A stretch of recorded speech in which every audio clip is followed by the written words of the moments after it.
ما به میدان جنگ خواهیم رفت. ما به میدان جنگ خواهیم رفت.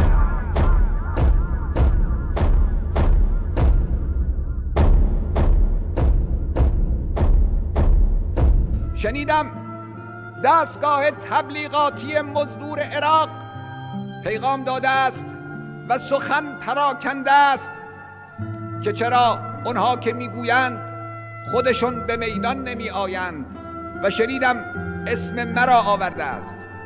ما میدان آمدنمون مانند میدان آمدن خائن و کافری چون صدام نیست. ما به سوی میدان جنگ پرواز میکنیم.